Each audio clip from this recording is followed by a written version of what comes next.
India Legal presents Courts Roundup.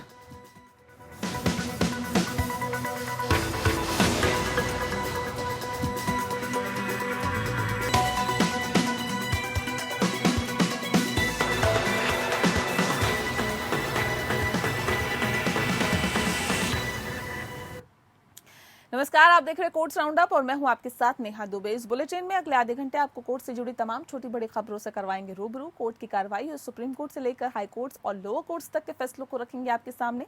आगे बढ़ने से पहले एक नजर हेडलाइंस पर। वाईएसआर कांग्रेस सांसद रघुराम कृष्ण राजू को इलाज के लिए सेना अस्पताल सिकंदराबाद ले जाने का सुप्रीम कोर्ट का आदेश। इलाज की होगी वीडियोग्राफी। राजद्रोह के आरोप में गिरफ्तार है रघुराम राजू। पीएम मोदी के खिलाफ पोस्टरों के चलते दर्ज एफआईआर रद्द करने की मांग वाली याचिका सुप्रीम कोर्ट में दाखिल। दिल्ली पुलिस से रिकॉर्ड तलब की मांग। दिल्ली पुलिस के खिलाफ है याचिका। दवाइयों की कालाबाजारी मामले में दिल्ली हाईकोर्ट ने कहा, नेता राजनीतिक फायदे के लिए न करे जमाखोरी। जब्त दवाइयां सरकारी अस्पतालों में वितरित हो। पुलिस को स्टेटस रिपोर्ट दाखिल करने का निर्देश। निजता नीति पर व्हाट्सएप में दिल्ली हाईकोर्ट में दाखिल किया हलफनामा। कहा कि यूजर पर पॉलिसी अपनाने के लिए दबाव नहीं, अधिकतर एप्लीकेशन इसी पॉलिसी का करते हैं पालन।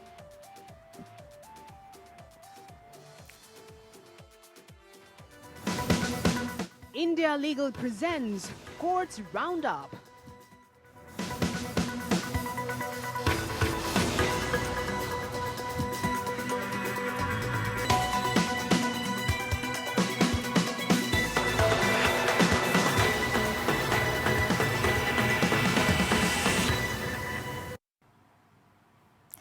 वाईएसआर कांग्रेस के सांसद रघुराम कृष्ण राजू की जमानत के मामले में सुप्रीम कोर्ट में सुनवाई हुई। सुप्रीम कोर्ट में सुनवाई के दौरान ही आपको बता दें कि रघुराम कृष्ण राजू को सेना अस्पताल सिकंदराबाद ले जाने का आदेश भी दिया गया और ऐसे में सुप्रीम कोर्ट ने अपने आदेश में कहा कि राजू की जांच सेना के अस्पताल में की जाएगी, जिसकी वीडियोग्राफी की जाएगी और मेडिकल रिपोर्ट कोर्ट को एक सीलबंद लिफाफे में दी जाएगी। अब तक न्यायिक हिरासत में तब तक राजू को रहना होगा, जो कि अगले आदेश तक लागू रहेगा। आपको बता दें कि तेलंगाना हाईकोर्ट एक न्यायिक अधिकारी को नामित करेगा जो राजू की जांच के दौरान उसके साथ रहेगा। सुप्रीम कोर्ट ने कहा कि आदेश का अनुपालन तेलंगाना हाईकोर्ट के रजिस्ट्रार जनरल द्वारा भी सुनिश्चित किया जाएगा। कोर्ट जमानत पर 21 मई को अगली सुनवाई करेगा। आंध्र प्रदेश से लोकसभा में वाईएसआर कांग्रेस पार्टी के बागी सांसद रघुराम कृष्ण राजू ने सीआईडी पर गंभीर आरोप लगाते हुए कहा कि उन्हें कस्टडी के दौरान टॉर्चर किया गया, उनके साथ मारपीट की गई। सांसद को शुक्रवार को राजद्रोह के मामले में गिरफ्तार किया गया था। वहीं शनिवार को कोर्ट ने उन्हें 14 दिन की न्यायिक हिरासत में भेज दिया था। सीआईडी ने शुक्रवार को वाईएसआर कांग्रेस पार्टी के बागी सांसद को राजद्रोह मामले में गिरफ्तार किया था और उन्हें उस समय गिरफ्तार किया गया था जब सांसद हैदराबाद स्थित अपने आवास पर अपने जन्मदिन की पार्टी कर रहे थे। उनके खिलाफ भारतीय दंड संहिता की धारा 124A, 153A, समुदाय में द्वेष उत्पन्न करना 505, बयान से तनाव पैदा करना 120B, साजिश के तहत मामला दर्ज किया गया था। सीआईडी के मुताबिक सांसद राजू पर नफरत फैलाने वाले भाषणों से समुदाय में नफरत फैलने और सरकार के खिलाफ असंतोष को बढ़ावा देने में शामिल होने का भी आरोप है।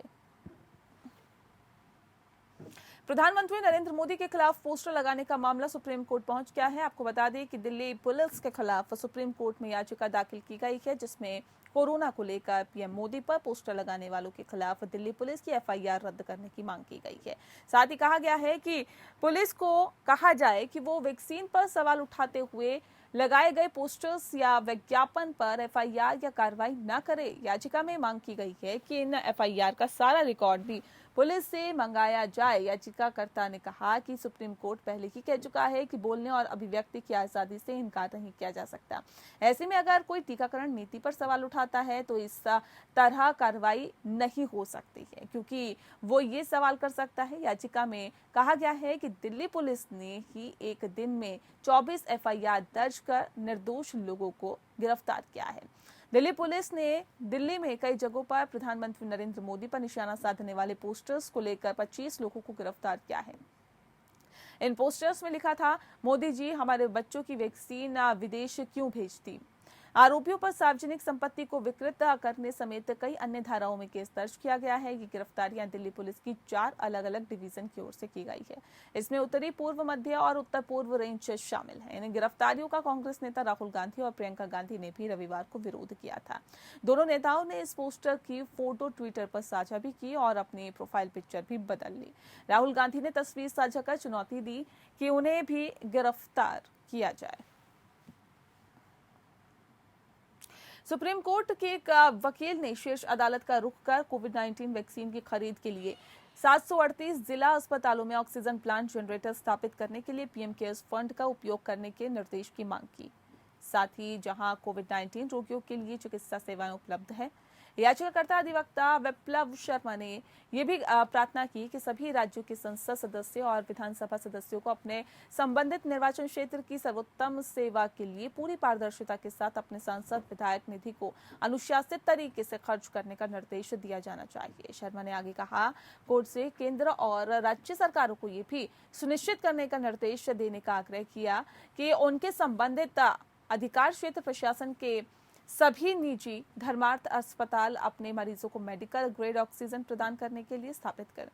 शर्मा ने कहा कि अस्पतालों द्वारा कोविड रोगियों को भर्ती करने से पूरी तरह से इनकार करने के कारण कई लोग ऑक्सीजन, वैक्सीन, चिकित्सा उपचार और अन्य आवश्यक चीजों की कमी का सामना कर रहे थे। इसीलिए शर्मा ने न्यायालय से अनुरोध किया कि वह पीएम केयर्स फंड का उपयोग 738 सरकारी अस्पतालों में सार्वजनिक स्वास्थ्य सुविधाओं पर ऑक्सीजन प्लांट जनरेटर स्थापित किया जाए। जनहित याचिका में अदालत से राज्यों को सभी शहरों में बिजली और अन्य शवदाह गृह स्थापित करने का निर्देश देने पर मौजूदा विद्युत शवदाह गृह की स्थिति को बनाए रखने और सुधारने का भी आग्रह किया गया। हाल ही में भारत के संविधान के अनुच्छेद 12 के तहत पीएम केयर्स फंड को एक राज्य घोषित करने के लिए दिल्ली उच्च न्यायालय के समक्ष एक याचिका दायर की गई थी। दंड प्रक्रिया संहिता की धारा 167 के तहत शक्ति का प्रयोग उन न्यायालयों द्वारा भी किया जा सकता है जो कि मजिस्ट्रेट से वरिष्ठ है। और ऐसे में आपको बता दें कि सुप्रीम कोर्ट ने भीमा कोरेगांव मामले में जेल में बंद एक्टिविस्ट गौतम नवलखा द्वारा दायर अपील को खारिज करने के फैसले में ये कहा कि न्यायमूर्ति यूयू ललित और न्यायमूर्ति केएम जोसेफ की पीठ ने फैसले में कहा कि हालांकि मजिस्ट्रेट के पास उच्च न्यायालयों द्वारा प्रयोग किए जाने वाले उचित क्षेत्राधिकार के माध्यम से रिमांड का आदेश देने की शक्ति निहित है, धारा 439 के तहत कार्य करते हुए धारा 167 के तहत शक्ति का प्रयोग उन न्यायालयों द्वारा भी किया जा सकता है जो कि मजिस्ट्रेट से वरिष्ठ है। अदालत ने कहा कि उच्च न्यायालयों द्वारा आदेशित ऐसी हिरासत उस अवधि की गणना के उद्देश्य से हिरासत होगी जिसके भीतर आरोप पत्र तय दायर किया जाना चाहिए। असफल होने पर आरोपी को डिफॉल्ट जमानत का वैधानिक अधिकार प्राप्त हो जाता है। वहीं 2 कंपनियों ने सुप्रीम कोर्ट में याचिका दाखिल कर शीर्ष अदालत के 3 सितंबर 2020 के आदेश का उल्लंघन करने के लिए सजा देने की मांग की है, जिसमें उसने घोषणा की थी कि जिन खातों को 31 अगस्त 2020 तक एनपीए घोषित नहीं किया गया था उन्हें अगले आदेश तक एनपीए घोषित नहीं किया जाएगा। याचिका में सुप्रीम कोर्ट द्वारा पारित 3 सितंबर 2020 के आदेश और निर्देशों का जानबूझकर उल्लंघन करने के लिए अवमाननाकर्ताओं को नोटिस जारी करने की मांग की गई है और मांग की गई है कि शीर्ष न्यायालय की अवमानना के लिए लोगों को दंडित करो। असलम ट्रेडिंग कंपनी द्वारा दायर याचिका में भारतीय रिजर्व बैंक के गवर्नर शक्तिकांत दास, भारतीय बैंक संघ के मुख्य कार्यकारी अधिकारी और केनरा बैंक के मुख्य प्रबंधक सुनील मेहता को प्रतिवादी बनाया गया है। याचिका में कहा गया है कि सुप्रीम कोर्ट ने 3 सितंबर 2020 को याचिकाओं के एक समूह में एक सामान्य आदेश पारित किया था, जिसके तहत अदालत ने निर्देश दिया था और घोषित किया था कि जिन खातों को 31 अगस्त 2020 तक एनपीए घोषित नहीं किया गया था उन्हें अगले आदेश तक एनपीए घोषित नहीं किया जाएगा। न्यायालय कोविड-19 प्रेरित ऋण मोहलत के विस्तार और चक्रवृद्धि ब्याज की छूट की मांग करने वाली याचिका पर सुनवाई कर रहा था। मामले को 1 सप्ताह के लिए स्थगित करते हुए अदालत ने याचिकाकर्ताओं का निपटारा होने तक एनपीए घोषित नहीं करने की हद तक सुरक्षा प्रदान की। कोर्ट ने यह भी कहा कि ये प्राथमिक विचार था कि आरबीआई से कुछ निर्देश आने चाहिए। वहीं चित्रकूट जिला जेल में 3 कैदियों की हत्या मामले की जांच के लिए सुप्रीम कोर्ट का दरवाजा खटखटाया गया है। एक याचिका दायर कर चित्रकूट जिला जेल मामले की जांच सुप्रीम कोर्ट की निगरानी में सीबीआई या एनआईए से कराने की गुहार लगाई गई है। इस याचिका को दायर करने वाले सुप्रीम कोर्ट के वकील अनूप प्रकाश अवस्थी ने जिम्मेदार लोगों के खिलाफ उचित कार्रवाई करने का भी अनुरोध किया।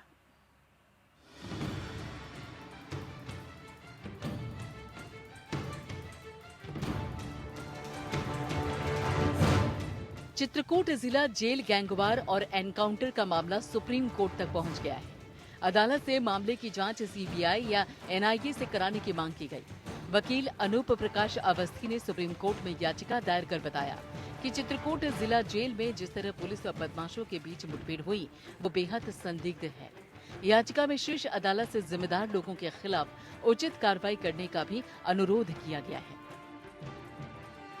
सुप्रीम कोर्ट में दायर याचिका में योगी आदित्यनाथ के उत्तर प्रदेश के मुख्यमंत्री के तौर पर कार्यभार संभालने के बाद राज्य में 18 मार्च 2017 से अब तक हुई सभी न्यायोत्तर हत्याओं की जांच सीबीआई या एनआईए से कराने का निर्देश देने का अनुरोध किया गया है।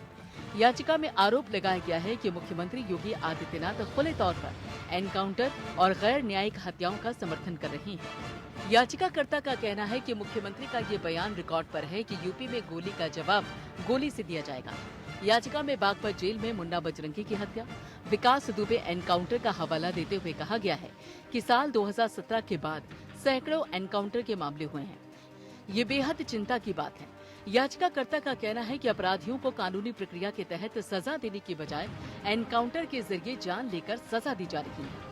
पुलिस के मुताबिक बसपा विधायक मुख्तार अंसारी गिरोह के एक सदस्य समेत 3 विचाराधीन कैदियों की 14 मई को चित्रकूट जिला जेल में गोली मारकर हत्या कर दी गई, जिसके बाद उत्तर प्रदेश सरकार ने जेल के 2 अधिकारियों को निलंबित कर दिया। याचिका में कहा गया है कि सबसे बड़ी चिंता ये है कि अगर ऐसी ही न्यायोत्तर हत्याओं की जांच नहीं की गई तो राज्य की एजेंसी कभी भी किसी भी नागरिक की जान ले सकती है। इसमें कहा गया है कि उत्तर प्रदेश में 2017 के बाद से अब तक कई लोगों की हत्याएं होने के साथ ही सैकड़ों मुठभेड़ हुई, जो न केवल चिंताजनक है बल्कि परेशान करने वाली बात भी है। चित्रकूट जेल में गोलीबारी के बाद प्रशासन पूरी तरीके से सतर्क है। यहाँ पहरा बढ़ा दिया गया है और कैदियों पर पैनी नजर रखी जा रही है। इसी जेल में mafia don Mukhtar Ansari, Punjab army लूटकांड के आरोपी सुक्खा पांचा सहित कई बड़े आरोपी बंद हैं। फिलहाल अभी प्रशासन की तरफ से खुलासा नहीं किया गया है कि आखिर क्यों अचानक बांदा जिला कारागार के अधीक्षक का बदलाव किया गया। बांदा जेल हमेशा से ही ऐसे कैदियों का एक प्रमुख ठिकाना रही है, जहां अक्सर ऐसे लोग सजा काटने आते हैं जिनकी राजनीतिक या फिर अंडरवर्ल्ड में अच्छे खासी पकड़ रही है। Bureau report. दिल्ली उच्च न्यायालय ने सोमवार को राजनीतिक नेताओं और सांसदों द्वारा कोविड-19 के इलाज के लिए उपयोग की जाने वाली दवाओं की जमाखोरी पर कड़ी आपत्ति जताई है। न्यायमूर्ति विपिन सांघी और न्यायमूर्ति जसमीत सिंह की पीठ ने कहा कि ऐसे समय में जब नागरिक पीड़ित है और ऐसी घटनाओं की कमी का सामना कर रही हैं, राजनीतिक नेताओं को ऐसी दवाओं की जमाखोरी करने का कोई काम नहीं है। अदालत डॉक्टर दीपक सिंह की एक याचिका पर सुनवाई कर रही थी, जिसमें राजनीतिक सेवाओं और राजनीतिक नेताओं द्वारा दवाओं की जमाखोरी का आरोप लगाया गया था और मेडिकल माफिया राजनेता गठजोड़ की जांच की मांग की गई थी।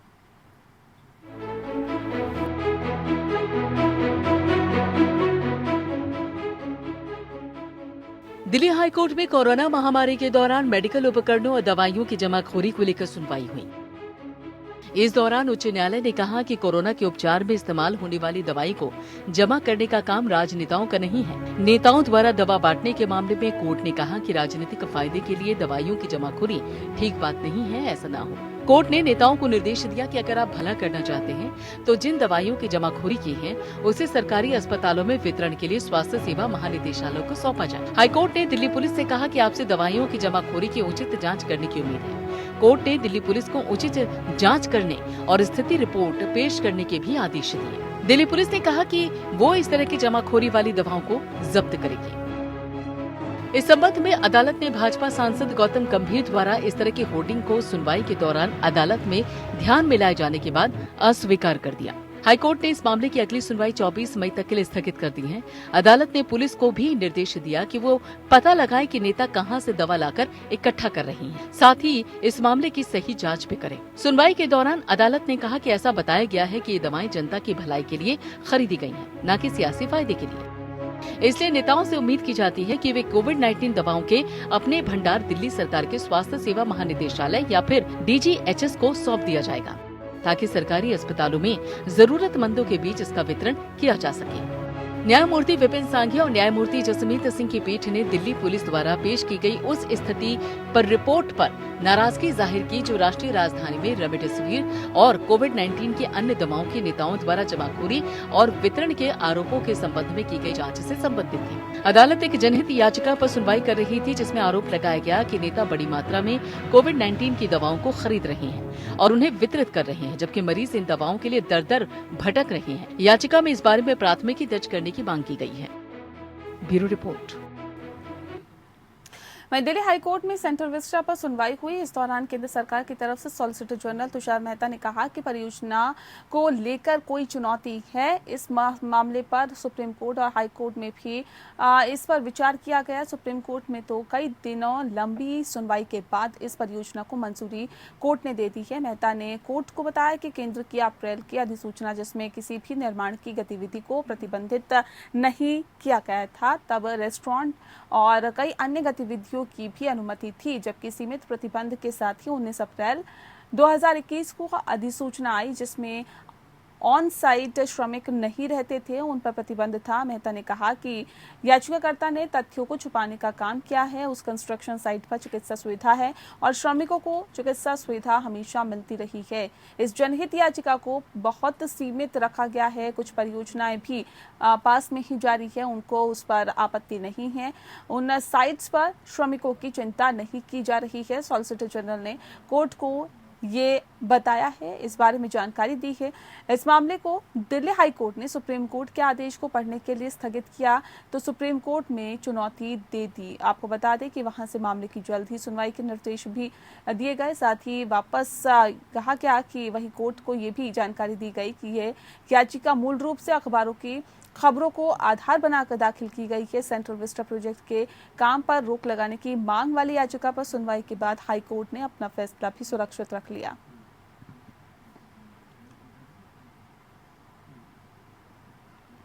व्हाट्सएप के हलफनामे पर दिल्ली हाईकोर्ट ने जवाब तलब किया है। आपको बता दें कि कोर्ट अब इस मामले में 3 जून को इस मामले की सुनवाई करेगा। दिल्ली हाईकोर्ट ने व्हाट्सएप में एक दाखिल अपने हलफनामे में कहा था कि मैसेजिंग एप्लीकेशन को इस्तेमाल करना है यूजर्स की इच्छा पर डिपेंड करता है और वे जब चाहे इसे बंद कर दें या फिर डिलीट कर सकते हैं। कंपनी ने कहा था कि व्हाट्सएप प्राइवेसी पॉलिसी 2021 को स्वीकार करना अनिवार्य नहीं है और न ही किसी यूजर्स पर पॉलिसी अपनाने के लिए दबाव डाला जा रहा है। कोर्ट में व्हाट्सएप द्वारा दी गई याचिका में कहा गया कि इंडस्ट्री के अधिकतर एप्लीकेशन लगभग इस पॉलिसी का पालन करते हैं और ऐसे में प्राइवेसी पॉलिसी को लेकर दाखिल की गई याचिका पर व्हाट्सएप ने कहा कि तमाम इंटरनेट आधारित एप्लीकेशन की वही पॉलिसी है जो हमारी है। बिग बास्केट, ओला और जोमेटो और आपको बता दें कि आरोग्य सेतु एप्लीकेशन भी यूजर्स का डेटा लेते हैं।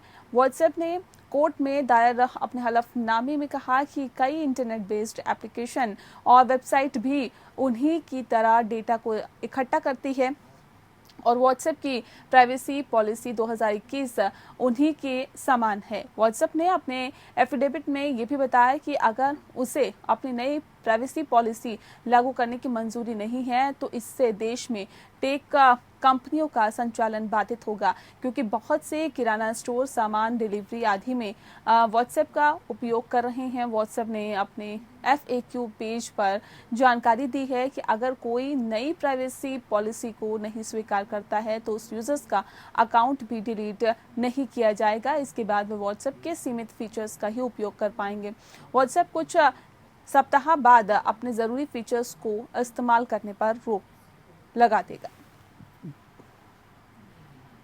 दिल्ली हाई कोर्ट ने कहा है कि गृह मंत्रालय से कहा गया है कि वे विदेशी फंड प्राप्त करने की इच्छा रखने वाले गैर सरकारी संगठनों के लिए विदेशी योगदान विनियमन अधिनियम FCRA खाता खोलने की समय सीमा 1 अप्रैल 2021 को बढ़ाने पर विचार करें। न्यायमूर्ति प्रतिभा M सिंह की पीठ 2 याचिकाकर्ताओं की इस याचिका पर सुनवाई कर रही थी, जिसमें SBI नई दिल्ली में FCRA खाता खोलने से संबंधित मुद्दा उठाया गया था।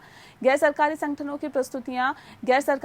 ने प्रस्तुत किया कि विदेशी योगदान विनियमन अधिनियम 2010 की धारा 17 में सितंबर 2020 में संशोधन और अक्टूबर 2020 में गृह मंत्रालय द्वारा जारी एक सार्वजनिक नोटिस के साथ गैर सरकारी संगठनों के लिए भारतीय स्टेट बैंक नई दिल्ली की मुख्य शाखा में FCRA खाता खोलना अनिवार्य कर दिया। NGO ने प्रस्तुत किया कि उन्हें FCRA खाता खोलने में भारी कठिनाइयों का सामना करना पड़ रहा है और इसके बाद गृह मंत्रालय से प्राप्त करने में भी कठिनाई होती है, क्योंकि गृह मंत्रालय की मंजूरी बिना NGO कोई विदेशी योगदान प्राप्त नहीं कर सकते हैं। इसलिए विदेशी योगदान प्राप्त करने की अनुमति लेने की 1 अप्रैल 2021 की समय सीमा को 6 महीने की अवधि के बढ़ाने और याचिकाकर्ताओं को FC6C प्रमाण पत्र शीघ्रता से देने के लिए गृह मंत्रालय को निर्देश देने के लिए प्रार्थना की गई है।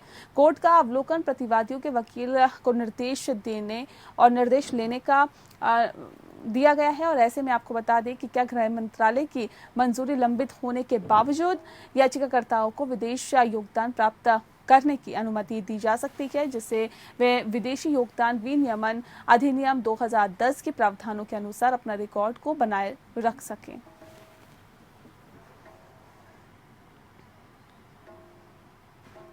और इसी के साथ फिलहाल इस बुलेटिन में इतना ही। नमस्कार।